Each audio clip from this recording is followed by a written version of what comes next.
வணக்கம். இன்றைய முக்கிய செய்திகள். கதிர்காமம் தொகுதியில் தொடர்ந்து பொதுமக்கள் அடிப்படை பிரச்சினைகள் உள்ளிட்ட பல்வேறு பிரச்சினைகள் துறை சார்ந்த அதிகாரிகளிடம் கோரிக்கை வைத்து நிறைவேற்றி வருகின்றார் சட்டமன்ற உறுப்பினர் KSP ரமேஷ். அதன் ஒரு பகுதியாக தொகுதி முழுவதும் பல்வேறு இடங்களில் தார் சாலைகள், சிமெண்ட் சாலைகள், வடிவு வாய்க்கால் மற்றும் நீச்சல் குளங்கள் ஆகியவை அடிக்கல் மற்றும் திறப்பு விழா நடைபெற்றது. சுமார் 5 கோடி மதிப்பில் நடைபெற்ற விழாவில் தொகுதி சட்டமன்ற உறுப்பினர் KSP ரமேஷ் தலைமை தாங்கினார். இதில் சிறப்பு விருந்தினராக முதலமைச்சர் ரங்கசாமி கலந்து கொண்டு அடிக்கல் நாட்டி அனைத்து திட்டங்களையும் துவக்கி வைத்தார். இந்நிகழ்ச்சியில் NR காங்கிரஸ் நிர்வாகிகள், KSP அறக்கட்டளை நிர்வாகிகள், ஊர் இளைஞர்கள், பொதுமக்கள் என ஏராளமானோர் கலந்து கொண்டார்கள். புதுச்சேரி கதிர்காமம் தொகுதியில் சுமார் 2 கோடிகளுக்கு மேல் சாலை உள்ளிட்ட பல்வேறு பணிகளுக்கான அடிக்கல் நாட்டு விழா நடைபெற்றது. இதில் முதலமைச்சர் ரங்கசாமி கலந்து கொண்டு பணிகளை துவக்கி வைத்த நிலையில் சண்முகபுரம் உழவர்கரை நகராட்சி கலையரங்கம் அருகே கைப்பந்து மைதானம் அமைக்கும் பணிக்கான அடிக்கல் நாட்டு விழாவிற்கு வருகை தந்த பொழுது போலீசார் இருபுறமும் வாகனங்களை தடுத்து நிறுத்தியதன் காரணமாக போக்குவரத்து நெரிசல் ஏற்பட்டது. உடனே பொதுமக்கள் வெயிலில் காத்திருந்ததை கண்ட முதலமைச்சர் ரங்கசாமி வண்டியை சாலையின் ஓரமாக நிறுத்த கூறி போலீசாரை அழைத்து பொதுமக்களுக்கு இடையூறின்றி போக்குவரத்தை சரி செய்ய கூறினார். மேலும் தொடர் நிகழ்வு காரணமாக உணவு சாப்பிட நேரம் இல்லாததால் காரில் அமர்ந்தவாறு போக்குவரத்தை சரி செய்யும் வரை காலை உணவை உட்கொண்டது வியப்பை ஏற்படுத்தியுள்ளது.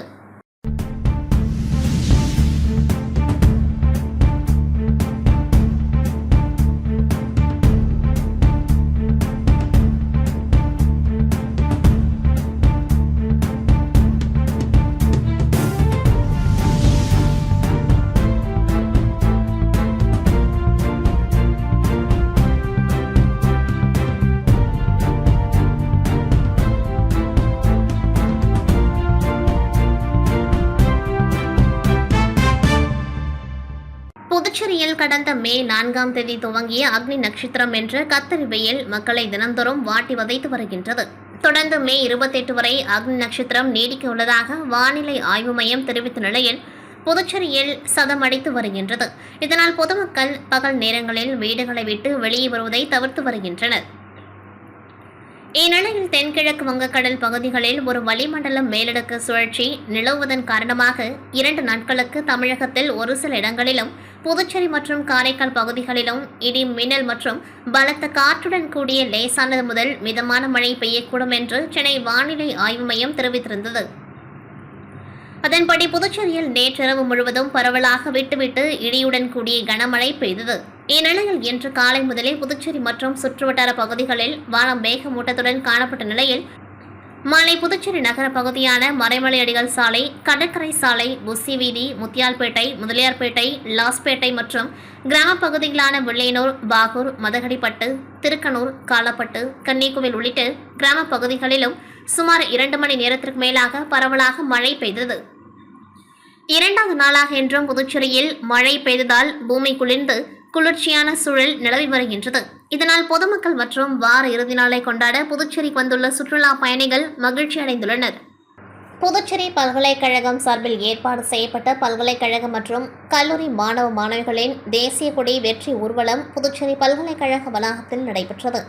துணைநிலை ஆளுநர் கைலாஸ்நாதன் கொடியசைத்து துவக்கி வைத்தார். பஹல்காம் பயங்கரவாத தாக்குதலுக்கு பதிலடி தரும் விதமாக இந்திய ராணுவ வீரர்கள் தாக்குதல் நடத்தி இந்திய ராணுவத்தின் பலத்தை உலகத்திற்கு தெரியப்படுத்தினர். அதற்கு நன்றியும் பாராட்டும் தெரிவிக்கும் விதமாக மாணவ மாணவர்களின் இந்த பேரணி நடைபெற்றது.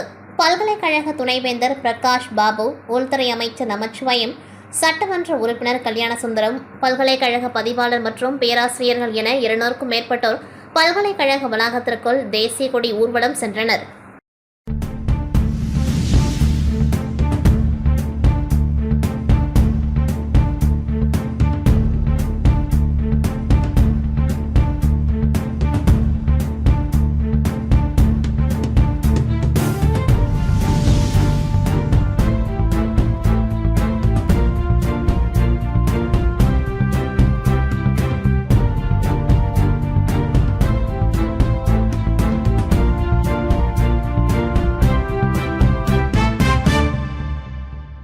புதுச்சேரி அரியங்குப்பம் தொகுதி வீராம்பட்டினம் சாலை செட்டிக்குளம் பகுதியில் சுமார் 50க்கும் மேற்பட்ட குடும்பங்கள் 45 ஆண்டுகளாக சாலை ஓரம் அரசின் புறம்போக்கிடத்தில் வசித்து வருகின்றனர்.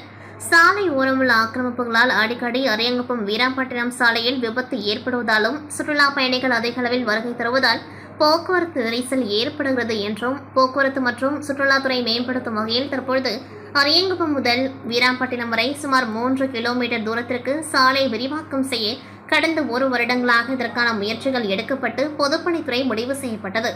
இதற்கு அப்பகுதி மக்கள் கடும் எதிர்ப்பை தெரிவித்து வந்தனர். இதுகுறித்து தொகுதி சட்டமன்ற உறுப்பினர், மாவட்ட ஆட்சியர், முதலமைச்சர், துணைநிலை ஆளுநரிடம் புகார் மனு கொடுக்கப்பட்டது. தங்கள் பகுதியில் சாலை விரிவாக்கம் பணியில் எவ்வளவு தூரம் எடுக்க முடியுமோ அதை எடுத்துக் கொள்ளுங்கள், மீதிருக்கும் இடத்தில் தங்களுக்கு இடத்தை ஒதுக்கி தருமாறும் கோரிக்கை வைத்தனர். ஆனால் இதற்கு எந்தவித பதிலும் மாவட்ட நிர்வாகமும் அரசும் தெரிவிக்காத தொடர்ந்து பல கட்ட போராட்டங்களை அந்த மக்கள் தொடர்ந்து ஈடுபட்டு வந்தனர். இதற்கெல்லாம் அரியங்குப்பம் சட்டமன்ற உறுப்பினர் பாஸ்கர் தான் காரணம் என கடும் குற்றச்சாட்டுகளை முன்வைத்தனர். ஏனென்றால் இந்த செட்டிக்குளம் பகுதியில் அமைந்துள்ள திருமண மண்டபத்திற்கு வாகனம் நிற்குமிடம் இல்லாததன் காரணமாக இவர்களை காலி செய்துவிட்டால் அந்த இடத்தில் வாகனங்கள் நிறுத்துவதற்கான இடமாக தேர்வு செய்து விடலாம் என நோக்கில் என்ஆர் காங்கிரஸ் சட்டமன்ற உறுப்பினர் பாஸ்கரன் ஈடுபடுவதாக பகுதி மக்கள் கடும் குற்றச்சாட்டுகளை முன்வைத்தனர். இதற்காக கோரிக்கையும் கொடுக்கப்பட்டது. ஆனால் எந்த கோரிக்கையும் செவி சாய்க்காத மாவட்ட நிர்வாகம் மற்றும் பொதுப்பணித்துறை அதிகாரிகள் வீடுகளை அகற்றும் பணியில் தீவிரமாக இறங்கியது. இதற்காக வீடுகளை அகற்றப்படும் என நோட்டீஸும் வழங்கப்பட்டது. இதற்கும் அப்பகுதி மக்கள் தங்களுடைய இடத்தில் எந்த அளவிற்கு ஆக்கிரமிப்பு இருக்கிறதோ அதை எடுத்துக் கொள்ளுங்கள் என்றும் தெரிவித்தனர். இந்த கோரிக்கை ஏற்காத மாவட்ட நிர்வாகம் மற்றும் பொதுப்பணித்துறை அதிகாரிகள், நகராட்சி அதிகாரிகள் மற்றும் ஊழியர்கள் ஒன்றிணைந்து ஜேசிபி இயந்திரங்களுடன் வீடுகளை கடந்த ஏப்ரல் 23ஆம் தேதி அகற்றும் பணியில் ஈடுபட்டனர். இதற்கு செட்டிக்குளம் மக்கள் கடும் எதிர்ப்பை தெரிவித்து வீட்டை பூட்டிக் கொண்டு வீட்டினுள் இருந்ததால் பரபரப்பு ஏற்படுத்தினர். வீட்டை இடித்ததால் நாங்கள் உள்ளேதான் இருப்போம், எங்களையும் உள்ளே இடித்து சாகடிங்கள் எனவும் கண்ணில் மல்க கோரிக்கை வைத்த காட்சி மனதை நெகிழ வைத்தது. மேலும் ஒரு வீட்டின் உரிமையாளர் ரகு என்பவர் சிலிண்டரை திறந்துவிட்டு கொளுத்தி விடுவேன் எனவும் மிரட்டிய சம்பவம் அப்பகுதியில் பெரும் பரபரப்பை ஏற்படுத்தியது. இதனால் அப்பகுதியில் காவல்துறையினர் குவிக்கப்பட்டனர். தீயணைப்பு வாகனங்கள் வரவழைக்கப்பட்டு பகுதி முழுவதும் தண்ணீரை பீச்சடிக்கப்பட்டது. மேலும் காவல்துறை உதவியுடன் வீட்டில் உள்ள இருந்த நபர்களை வலுக்கட்டாயமாக கைது செய்து அழைத்து சென்றனர். அதன் பிறகு ஒவ்வொரு வீடாக எடுக்கப்பட்டது. இந்த சம்பவத்தின் காரணமாக சுமார் 1 மணி நேரத்திற்கு மேலாக அப்பகுதியில் பெரும் பரபரப்பு ஏற்பட்டது. இந்த நிலையில் வீடுகளை இடிக்கப்பட்டு 25 நாட்கள் ஆகும் நிலையில் அப்பகுதியில் இருக்கும் 8க்கும் மேற்பட்ட வீடுகளை சேர்ந்த மக்கள் அதே பகுதியில் திறந்த வெளியில் தார்பாய்களை அமைத்து வாழ்ந்து வருகின்றனர். சிறுவர் முதல் பெரியவர்கள் வரை வாழ்ந்த நிலையில் எந்த ஒரு அடிப்படை வசதிகளும் இல்லாமல், அதே போன்று தண்ணீர் வசதி கூட இல்லாமல், மின்சார வசதி இல்லாமல் இவை அனைத்துமே மாவட்ட நிர்வாகம் மற்றும் கொம்யூன் பஞ்சாயத்து நிர்வாகம் நிறுத்தி வைத்துள்ளது. இந்த சூழ்நிலைகளும் தங்களுக்கு மீண்டும் அதே பகுதியில் இடத்தை ஒதுக்கித்தர வேண்டும் என்று கோரிக்கை வைத்து வருகின்றனர். கடந்த 25 நாட்களாக வாழ்ந்து வரும் அப்பகுதி மக்கள் அரசும் அரசு சார்ந்த நிர்வாகம் கண்டும் காணாமல் இருப்பது அப்பகுதி மக்களுக்கு வேதனை ஏற்படுத்தியுள்ளது. நடிகர் அஜித் பிறந்தநாள் ஆண்டுதோறும் அவரது ரசிகர்கள் சார்பாக புதுச்சேரியில் நலத்திட்ட உதவிகள் வழங்கி கொண்டாடி வருகின்றனர். அந்த வகையில் இவ்வாண்டு மே 1 அன்று அஜித் பிறந்தநாளை ஒட்டி இன்று தலைமை ரசிகர் மன்றம் சார்பாக தலைவர் ராஜ் தலைமையில் உப்பளம் தொகுதிக்குட்பட்ட வானர்பேட்டை பகுதியில் உள்ள தனியார் திருமண நிலையத்தில் தலைவர் ராஜ் தலைமையில் நலத்திட்ட உதவிகள் வழங்கும் விழா நடைபெற்றது. இதில் சிறப்பு விருந்தினராக தொகுதி சட்டமன்ற உறுப்பினர் அனிபால் கென்னடி, காங்கிரஸ் கட்சி மாநில பொதுச் செயலாளர் இளையராஜா, பாராளுமன்ற உறுப்பினரின் தனி உதவியாளர் காமராஜர், தொகுதி காங்கிரஸ் கட்சி பிரமுகர் வினோத் ஆகியோர் கலந்து கொண்டு ஏழை எளிய மக்களுக்கு நலத்திட்ட உதவிகள் வழங்கி கொண்டாடினர். மேலும் இந்நிகழ்ச்சியில் நிர்வாகிகள் செந்தில் கவியரசன், அழகு சூர்யா, அகஸ்தியன், நெப்போலியன், மாவிசன் குமார் உட்பட நிர்வாகிகள் பலர் கலந்து கொண்டார்கள். புதுச்சேரி உப்பளம் தொகுதிக்குள் வரும் சுப்பையா சாலையில் அமைந்துள்ள குபேர் திருமண மண்டபம் ரூபாய் 69,75,078 செலவில் மேம்படுத்தப்படுகின்றது. இந்த பணி சுப்ராய் பிள்ளை அறக்கட்டளை நிதியிலிருந்து மேற்கொள்ளப்படுகின்றது. இந்த கட்டுமான பணியின் தொடக்கமாக பூமி பூஜை நிகழ்ச்சி நடைபெற்றது. இதில் உப்பளம் தொகுதி சட்டமன்ற உறுப்பினர் அனிபால் கென்னடி அவர்கள் பங்கேற்று பூஜையை தலைமை தாங்கி நடத்தினர். பல ஆண்டுகளுக்கு முன்னர் புதுச்சேரி நகராட்சியில் கட்டப்பட்ட இந்த மண்டபம் உப்பளம், வானரப்பேட்டை, நேதாஜி நகர், வம்மக்கீரபாளையம், சின்னக்கடை, கோலாஸ் நகர் உள்ளிட்ட பகுதிகளை சேர்ந்த பொதுமக்களுக்கு குறைந்த செலவில் திருமணம் உள்ளிட்ட சுப நிகழ்ச்சிகளை நடத்தும் வசதியை வழங்கி வந்தது. இதனை மேலும் வசதியான முறையில் பயன்படுத்த திமுகவின் உப்பளம் தொகுதி சட்டமன்ற உறுப்பினர் அனிபால் கென்னடி அவர்கள் சட்டமன்றத்தில் தொடர்ந்து முயற்சி செய்ததன் பலனாகவே இந்த மேம்பாட்டு திட்டம் நடைமுறைக்கு வந்துள்ளது.